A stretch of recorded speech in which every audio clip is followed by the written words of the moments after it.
इस 74वें गणतंत्र दिवस को लेकर आप क्या कहना चाहते हैं? जी, मैं डॉक्टर आशुतोष सिंह कैलासी, प्रबंध निदेशक Maa Khandwari group of institution Chahaniya Chandauli. सर्वप्रथम गणतंत्र दिवस और बसंत पंचमी की हार्दिक बधाई। मैं माँ खंडवारी ग्रुप ऑफ इंस्टीट्यूशन से अवनीश कुमार सिंह। जैसा सबसे पहले तो मैं देशवासियों और क्षेत्रवासियों को 74वें गणतंत्र दिवस की शुभकामनाएं देता हूं।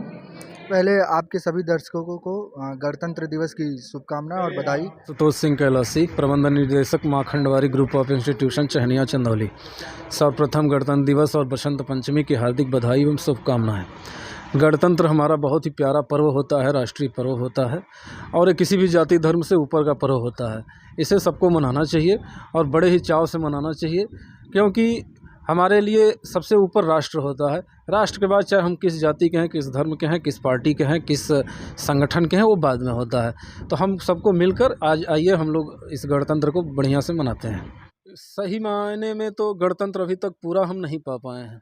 अभी भी गणतंत्र कहीं ना कहीं अधूरा सा लगता है, क्योंकि जो हमारे मौलिक अधिकार हैं, हमेशा मौलिक अधिकार हमें दिए तो जाते हैं, लेकिन जब हम उस पर एक गरीब और एक लाचार व्यक्ति जब उस मौलिक अधिकारों की बात करता है तो कहीं ना कहीं उसका दमन कर दिया जाता है।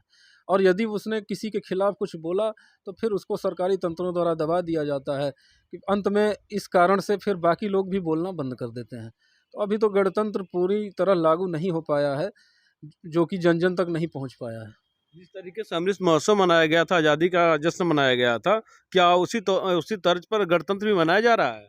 नहीं, अभी 15 अगस्त तो जितना धूमधाम से मनाया गया गणतंत्र अभी उतना उल्लास नहीं दिख रहा है। लेकिन अभी ये 74वां गणतंत्र दिवस है। अभी इसके बाद 75वां आएगा तो हो सकता है अगले वर्ष गणतंत्र भी उसी अनुरूप मनाया जाए। नमस्कार, मैं माँ खंडवारी ग्रुप ऑफ इंस्टीट्यूशन से अवनीश कुमार सिंह। जैसा सबसे पहले तो मैं देशवासियों और क्षेत्रवासियों को 74वें गणतंत्र दिवस की शुभकामनाएं देता हूं।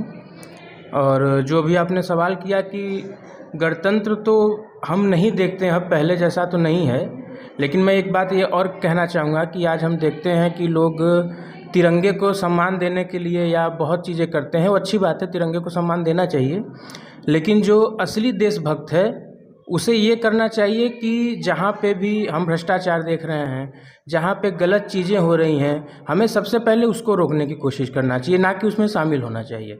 असली देशभक्ति वो है, ना कि तिरंगा उठा के हम अगर घूम रहे हैं तो वो असली देशभक्ति नहीं है मेरे हिसाब से। और ये आज नहीं हो रहा है। मैं तो ये बहुत स्ट्रांगली ये मानता हूँ कि जो भी नेता हमारे चुने जाते हैं उनका पढ़ा लिखा होना बहुत ही ज़रूरी है। और जैसे कि मैंने पहले ही कहा कि तिरंगा उठाने से कोई राष्ट्रभक्त नहीं बनता, उसी तरीके से जब हम चुनाव में किसी को भी वोट देते हैं तो हमें सबसे पहले उसकी डिग्री देखनी चाहिए। लेकिन आज के युग में मैं देखता हूं कि लोग डिग्री से ज़्यादा सबसे पहले जाति देखते हैं, उसके बाद वो आदमी कितना पावरफुल है ये देखा जाता है और पार्टी देखी जाती है, ना कि उसका व्यक्तित्व तक नहीं देखा जाता कि वो आदमी पर्सनली कैसा है। तो मेरा तो यही मानना है कि एजुकेशन सिस्टम रहना चाहिए। और ये कोई भी गवर्नमेंट हो, मैं किसी भी गवर्नमेंट को मैं बोलना चाहूँगा कि जो भी पॉलिटिक्स में चुनाव लड़ता है कम से कम उसकी ग्रेजुएशन तक की डिग्री को अनिवार्य कर दें। हाँ, जिससे कि हमें कम से कम ये तो समझ में आए कि हम किसी पढ़े लिखे आदमी को वोट दे रहे हैं। गणतंत्र के लिए कहना चाहता हूँ, हम इस लोकतंत्र के राजा हैं, अपनी कीमत ही नहीं बतानी होगी, आगे आकर ताकत भी दिखानी होगी। धर्म जाति का हवाला देकर हमारे इरादे ना तोड़ सकेगा कोई। हम इस लोकतंत्र के राजा हैं, बात उन्हें समझानी होगी। प्रजातंत्र है, प्रजातंत्र में प्रजा ही राजा है और राजा ही भिखारी, ये कैसा तंत्र है? इस गणतंत्र में मैं आपसे जानना चाहूँगा कि जो राजतंत्र और गणतंत्र में अंतर क्या है? सबसे पहले आपके सभी दर्शकों को गणतंत्र दिवस की शुभकामनाएं और बधाई। और प्रजातंत्र और गणतंत्र, जब हमारा देश 1950 में जब हमारे देश में संविधान लागू हुआ तब से अब तक जितना बदलाव हुआ, वो हमारा अगर संविधान नहीं होता तो आज भी हमारे देश की वही स्थिति होती जो पिछले जब राजा महाराजा के समय थी। लेकिन आज हमारे संविधान की वजह से हमारे देश के हर एक युवा, हर एक व्यक्ति को एक बराबर का मौका मिलता है कि वो अपनी प्रतिभा को देश के पटल के सामने, अपने ज़िले के सामने, विद्यालय में निखार सके और दिखा सके। तो इसका एक अर्थ तो ये भी होगा कि जो हमारा एक भगवान शब्द है, भगवान शब्द क्या कानून भी तो गार्ड है, क्योंकि जब न्याय किसी को मिलता है तो उसमें भगवान की प्रतिमा दिख जाती है, क्योंकि न्याय मिला है। ठीक उसी प्रकार से हमारा ये कानून है, कानून ही भगवान है वर्तमान का, क्योंकि गणतंत्र का अगर कोई भगवान है तो कानून है। क्या इसको आप मानते हैं?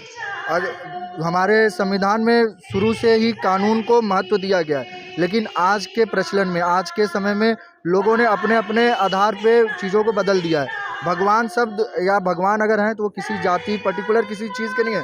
अगर जो भी दिव्य पुरुष है वो पूरे समाज का है। और कानून हमेशा से हमारे देश, हमारे समाज के लिए सर्वोपरि है और इसी चीज़ को समझते हुए हमें कानून का पालन करना चाहिए।